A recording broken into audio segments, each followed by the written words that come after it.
Hello అండి, నేను రవి. ఇది ఆముక్తమాల్యద కిచెన్. ఈ రెసిపీ నేను ఆలోచించి డిజైన్ చేసింది. ఎక్కడో చూసో చదివో ఎవరి దగ్గరో నేర్చుకొనో చేసింది కాదు. ఒక simple yet terrific prawn curry చేయడానికి 100 మసాలాలు అక్కర్లేదు. మామూలు ఇంగ్రీడియంట్స్తో అత్యద్భుతంగా ఉండే వంట చేయొచ్చు అని అనిపించి ఆలోచించి డిజైన్ చేసింది. ఫాలోవర్స్ కోసమో లేక లైక్స్ కోసమో చెప్పటం లేదు. మీకు నిజంగా గొప్ప ప్రాన్ కర్రీ తినాలి అని ఉంటే నేను ఇచ్చిన రెసిపీ ఎగ్జాక్ట్గా నేను చెప్పినట్టు ఎగ్జాక్ట్గా చేయండి. ఇంకొక ప్రాన్ కర్రీ జోలికి జీవితంలో వెళ్ళదు. ఆముక్తమాల్యద కిచెన్లో రెసిపీస్ అన్నీ గ్రామ్స్లోనే ఇస్తాము. చెంచాలు, గరిటెలు, గ్లాసులు కొంచెం వేయండి, కాస్త వేయండి కొలతలతో వంట చేయడం కష్టం. అమెజాన్లో ఒక వెయింగ్ స్కేల్ కొనుక్కొని మీరు కూడా మా పద్ధతిలోకి రండి. రెసిపీని స్క్రీన్ షాట్ తీసి పెట్టుకోండి. చేస్తున్నప్పుడు చూస్తూ చేయొచ్చు. ప్రాన్ ఇగురు చేయటానికి కావలసిన ఇంగ్రీడియంట్స్: రొయ్యలు, మేము ఇచ్చిన కొలత వలిచి క్లీన్ చేసిన వాటికి. ప్రాన్ వెనక ఒక నరం ఉంటుంది, అది తప్పకుండా రిమూవ్ చేయండి. ఉల్లిపాయలు, టొమాటోలు, నూనె, పచ్చిమిరపకాయలు, అల్లం వెల్లుల్లి ముద్ద, సీజనింగ్కి ఉప్పు, పసుపు, కారం, ధనియాల పొడి, జీలకర్ర పొడి, గరం మసాలా, చివర్లో వేయటానికి కొత్తిమీర. మీకు ఆల్రెడీ డీవీన్ చేసిన ప్రాన్స్ దొరికితే అవే కొనుక్కోండి. ఫ్రోజన్ ప్రాన్స్ తీసుకుంటే అందులో కేజీకి 200 నుండి 300 గ్రాములు వాటరే ఉంటుంది అని గుర్తుపెట్టుకోండి. ఫ్రెష్ ప్రాన్స్ సైజుతో సంబంధం లేకుండా ఏవైనా తీసుకోవచ్చు.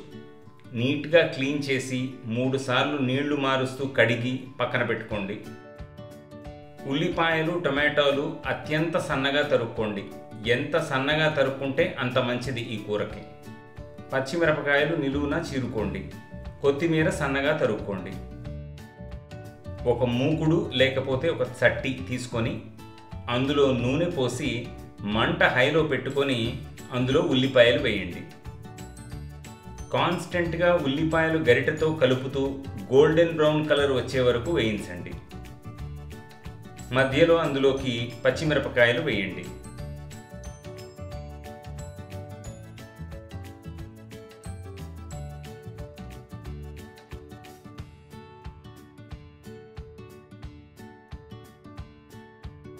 ఇప్పుడు టొమాటోలు వేసి అదే హై మంటలో కాన్స్టెంట్గా గరిటెతో తిప్పుతూ ఆయిల్ వదిలే వరకు వేయించండి.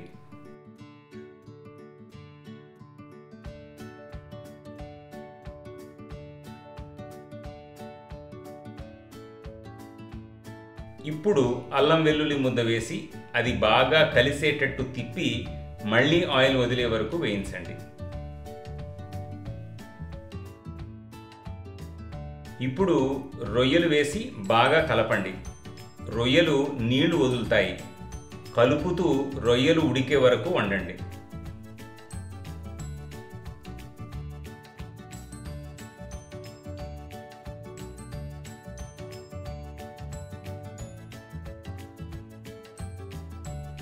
ఇప్పుడు కారం, ఉప్పు, పసుపు, ధనియాల పొడి, జీలకర్ర పొడి, గరం మసాలా వేసి బాగా కలపండి.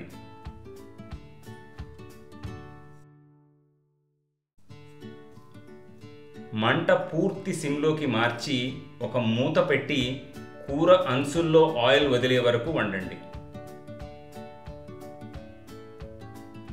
ఫైనల్గా కొత్తిమీర చల్లి స్టవ్ ఆపేసి మూత పెట్టండి. ఒక అరగంట కూరకి రెస్ట్ ఇవ్వండి. గిన్నె అడుక్కి ఏదన్నా అంటుకొని ఉంటే అరగంట తర్వాత కలిపితే అది చక్కగా ఊడి కూరలో కలుస్తుంది. పైగా చాలా రుచిగా కూడా ఉంటుంది. శుభ్రంగా అన్నంలో కలుపుకొని తిని ఎంజాయ్ చేయండి. చపాతీలు, రొట్టెల్లోకి కాదు.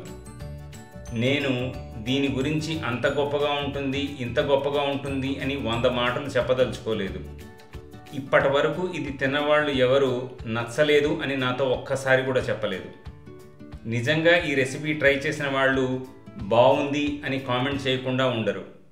నాకు అంత కాన్ఫిడెన్స్ ఉంది. Happy cooking. మా కంటెంట్ మీకు నచ్చినట్టయితే సబ్స్క్రైబ్ అండ్ షేర్ చేస్తూ బెల్ ఐకాన్ క్లిక్ చేయండి. మీకోసం చాలా రెసిపీస్ రెడీ చేసి ఉంచాము. మీదే ఆలస్యం.